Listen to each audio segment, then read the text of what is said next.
Video शुरू करने से पहले मैं आपको बताना चाहता हूं कि आज की वीडियो ध्यान के ऊपर है और आज की वीडियो इतने कमाल की होने वाली है कि जो भाई कहते हैं कि मैं भावनाओं में बह जाता हूं या किताब पढ़ते वक्त मन नहीं लगता या काम के बीच में वासनाएं उठती हैं या किसी और दूसरी वृत्ति में चला जाता हूं, कहने का मतलब भावनाओं में बह जाते हो। तो आज की वीडियो को अगर तुमने इस्तेमाल किया तो मैं विश्वास के साथ कह सकता हूं कि इसके बाद आप कभी सवाल नहीं करोगे कि भावनाओं में बह जाता हूं, सब कुछ अपने आप हो जाता है, करने के बाद पछताता हूं। कुछ भी परिस्थितियां आएंगी आपके सामने, लेकिन आपके ऊपर बहुत ज्यादा प्रभाव नहीं पड़ेगा। और जो वीडियो के लास्ट में मैंने आपको गहराई से बातें बताई उसे जरूर सुनना, क्योंकि इस वीडियो का पूरा सार वीडियो के अंत में है।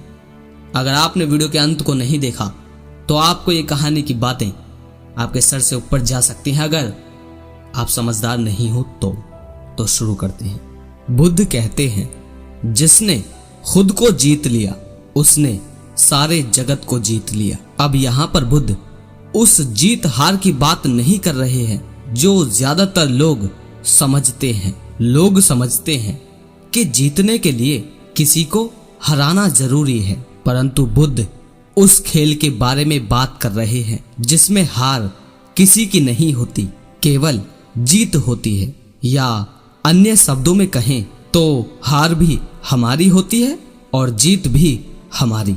किसी दूसरे का इस खेल से कोई संबंध नहीं है। अब अहम सवाल यह है कि यह खेल खेला कैसे जाता है। इस प्रश्न का उत्तर है, गौतम बुद्ध ने अपना पूरा जीवन लोगों को यह खेल सिखाने में लगा दिया। इस खेल का नाम है जागरूक होकर खुद को देखना।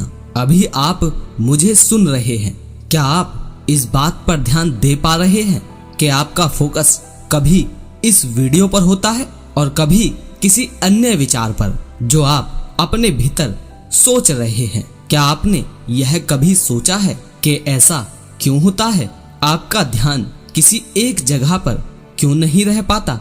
ऐसा इसलिए होता है क्योंकि आपने अपने मन को जरूरत से ज्यादा छूट दे दी है, जिसका वह गलत इस्तेमाल कर रहा है। उसने आपको अपने हाथों की कठपुतली बना लिया है। आप चाहकर भी उसे मना नहीं कर पाते क्योंकि आप यह समझ ही नहीं पाते कि वह जो कर रहा है वह आपके लिए सही भी है या नहीं।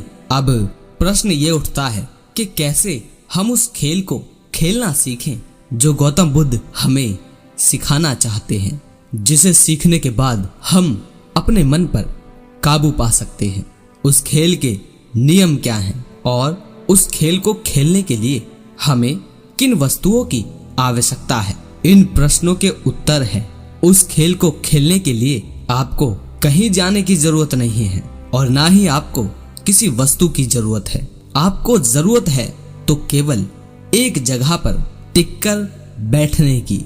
बुद्ध कहते हैं, अगर तुम एक जगह पर टिककर बैठ सकते हो तो तुम इस ब्रह्मांड की हर उस चीज को जान सकते हो जो जानने योग्य है। अब आपके मन में एक सवाल उठ रहा होगा कि एक जगह पर बैठने से क्या होगा? क्या हमारी सभी समस्याएं खत्म हो जाएगी? इस प्रश्न का उत्तर है नहीं। एक जगह पर टिककर बैठना आपकी किसी भी समस्या का समाधान नहीं है। यह बस आपको इस काबिल बनाता है कि आप अपने जीवन में आने वाली समस्याओं का सामना मुस्कुराहट के साथ कर सकें। अब एक बात जो समझनी बहुत जरूरी है वह यह है कि अगर आप इस समय किसी बहुत बड़ी समस्या से गुजर रहे हैं तो हो सकता है कि आप एक जगह पर टिककर ना बैठ सके, मगर जो लोग इस समय किसी भी समस्या से नहीं गुजर रहे हैं उन्हें यह आदत डालनी चाहिए जिससे भविष्य में आने वाली बड़ी से बड़ी समस्या उन्हें तोड़ न सके। एक जगह पर टिककर बैठने का अर्थ है अपने भीतर होश पूर्वक देखना।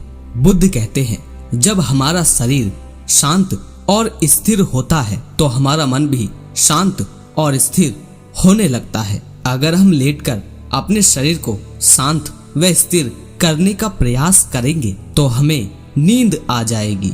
इसीलिए बैठना उचित है। एक बार बुद्ध से कोई पूछता है, बुद्ध, मैं जब भी ध्यान करने बैठता हूँ तो ना चाहते हुए भी अपने विचारों में खो जाता हूँ, ऐसा क्यों होता है? बुद्ध कहते हैं, ऐसा इसीलिए होता है क्योंकि तुम्हारे भीतर जागरूकता की कमी है। मनुष्य के भीतर हर समय हजारों विचार चलते रहते हैं, परंतु उनमें से कोई एक विचार बहुत प्रबल होता है जिसे मनुष्य पकड़ लेता है। वह विचार उसके भीतर भावना पैदा करता है और वह भावना उससे कार्य करवाती है और कार्य के अनुसार ही परिणाम आता है। बुद्ध के द्वारा दिया गया यह सूत्र बड़े कमाल का है। बुद्ध ने बड़े सरल शब्दों में यह समझा दिया कि विचार किस तरह से काम करता है। हम परिणाम को देखकर रोने तो लगते हैं, जो हमारे साथ घटना होती है उसे देखकर उदास और हताश तो होते हैं, परंतु हम यह नहीं देख पाते कि शुरुआत कैसे हुई थी, कैसे सबसे पहले विचार पैदा हुआ, फिर विचार से भावना पैदा हुई, फिर भावना से कर्म पैदा हुआ और फिर कर्म के अनुसार ही परिणाम मिला। यह एक चेन की तरह काम करता है।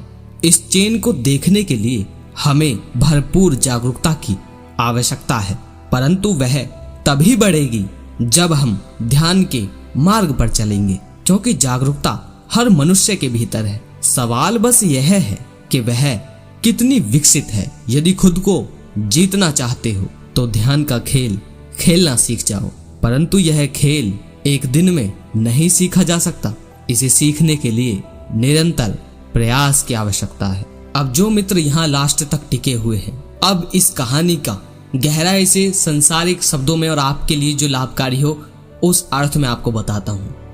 देखो, जो ये प्रक्रिया बुद्ध ने बताई है स्थिरता की, ये वाकई में बहुत काम करने वाली चीज है। मैं जब किसी से कहता हूँ कि ऊंचे से ऊंची पुस्तक पढ़िए, तो वो कहते हैं कि थोड़े समय के बाद मुझे बोर फील होने लगता है, मन नहीं करता। आप इसका लक्षण जानते हैं, आपके अंदर स्थिरता नहीं है। और ध्यान आपके अंदर वही एकाग्रता, वही शांति और वही स्थिरता लाता है। आप 1 घंटा भी अपने आप को बिना हिले डुले स्थिर करके किसी भी बात को ध्यान से नहीं सुन सकते, किसी भी बात को ध्यान से नहीं सुन सकते। आपका शरीर आपके खुद के कंट्रोल में नहीं है, और जब तक ये स्थिरता नहीं आएगी तब तक आप अपने भीतर होने वाली हलचल, होने वाली भावनाओं को नहीं देख पाओगे। तब तक आपकी भावनाएं आपको चलाएंगी, आपके अंदर जागरूकता नहीं आएगी। और यही बात आचार्य प्रशांत ने भी कही है कि अपने अंदर इतनी स्थिरता लाओ कि किसी भी बात, किसी भी पुस्तक, किसी भी गुरु को जितना चाहे उतनी देर तक सुन सको। लेकिन आपके अंदर ऐसी स्थिरता नहीं है। आप जानते हो, पहले जमाने में गुरुकुल हुआ करते थे। जब गुरुकुल थे तो वहां सुबह शाम गुरु के प्रवचन चला करते थे, और वो प्रवचन ही उन शिष्यों में स्थिरता लाते थे। शब्दों से तो बहुत बात की बात होती थी पहले, जो वो एकाग्र होकर बैठे होते हैं, जब वो शरीर को हिला डुला नहीं हो रहे होते हैं, तो निरंतर अभ्यास के साथ उनके शरीर में स्थिरता आने लगती है और फिर वो अपने अंदर जाना शुरू कर देते हैं। और यही बात गौतम बुद्ध के सभी भिक्षुओं पर भी लागू होती है। आप किसी भी ऊंचे से ऊंची शख्सियत को देख लो, आप देखोगे कि उनके शरीर में स्थिरता बहुत है। वो अगर जहां बैठ जाए तो घंटों तक बिता सकते हैं। Albert Einstein, Swami Vivekananda, Nikola Tesla या न्यूटन या किसी भी ऊंचे से ऊंची शख्सियत को ले लो, सब में यही खूबी मिलेगी। और जब इंसान का शरीर स्थिर होता है तो आप देखोगे कि भावनाएं उसको हिला डुला नहीं रही हैं और परिस्थितियां उस पर ज्यादा हावी नहीं हो रही हैं। और ये मैं आपको कैसे बता रहा हूं, ये मैं खुद के अनुभव से बता रहा हूं। और ध्यान रखना, 1 घंटा ध्यान करने से या 10 मिनट 20 मिनट ध्यान करने से ये स्थिरता नहीं आएगी। पूरे दिन ये स्थिरता, पूरे दिन ध्यान करना होगा। अब तुम कहोगे पूरे दिन ध्यान करेंगे तो काम कब करेंगे? बात को समझो। ध्यान जब तुम मेडिटेशन करते हो तो आंख बंद करके करते हो, लेकिन जब तुम अपने संसारिक कामों में लगो तो आंख खोलकर ध्यान करना है। अपने शरीर को ज्यादा से ज्यादा कोशिश करो कि वो स्थिर रहे, हलचल ना करे जब भी समय मिले। और आप जानते ही हो कि हमारे पास कभी ना कभी ऐसा समय निकल ही जाता है कि हमारे पास जब कुछ काम नहीं होता, खाली बैठ जाते हैं। बहुत सारी ऐसी परिस्थिति हैं जिनमें हमें ये अवसर मिलता है और यही बात आचार्य प्रशांत जी ने भी कही थी कि सबसे बड़ी प्रार्थना है मौन हो जाना। अगर तुम परमात्मा से प्रार्थना चाहते हो तो अपने आप को स्थिर रखकर मौन रहो, विचार, कोई कल्पना, कोई हलचल ना रखो। यही तुम्हारी सबसे बड़ी प्रार्थना है। और वाकई में वो इसी की तरफ इशारा कर रहे थे। ध्यान रखना, ध्यान से तुम्हारे अंदर कोई चमत्कार नहीं आएगा। तुम्हारा शरीर स्थिर होना शुरू होगा और तुम्हारी यात्रा अंदर की शुरू हो जाएगी। शुरुआत में आपको ये मजाक लग सकता है, आपको लग सकता है ऐसे ही है, लेकिन नहीं। जब आप अपनी हर दिनचर्या में ध्यान को शामिल करोगे, ध्यान को शामिल करना मतलब सिर्फ 1 घंटा या 10 मिनट 20 मिनट करना नहीं होता। उसके करने के बाद फिर जो रियल लाइफ होती है उसमें कैसे जियोगे। ध्यान का मतलब पूरे दिन अपने आप को होश में रखना। होश में कैसे रखोगे? जब भी समय मिले, जब भी वक्त मिले, मौन हो जाओ, अपने शरीर को स्थिर रखो और ज्यादा से ज्यादा अभ्यास करो कि एक जगह बैठकर स्थिर होकर किसी पुस्तक को पढ़ सको, किसी के प्रवचन सुन सको। जब आपका शरीर से स्थिर होना शुरू हो जाएगा और मन में आप पूरी तरीके से विचारहीन हो जाओगे, और जब मन में विचार कम चलेंगे तो भावनाएं आपको बहाएंगी नहीं, और यही आपके जीवन को एक नई दिशा देगा। अगर वीडियो समझ आई है तो मुझे कमेंट पे बताएं कि पवन भाई, मुझे वीडियो पूरी तरीके से समझ आ गई है कि अब मुझे क्या करना है। और अगर लगे शेयर करने लायक तो ये शिक्षाएं ज्यादा से ज्यादा लोगों तक पहुंचाइए। आपका बहुत बहुत आभार होगा। अगली वीडियो में फिर मिलते हैं। जय श्री कृष्ण।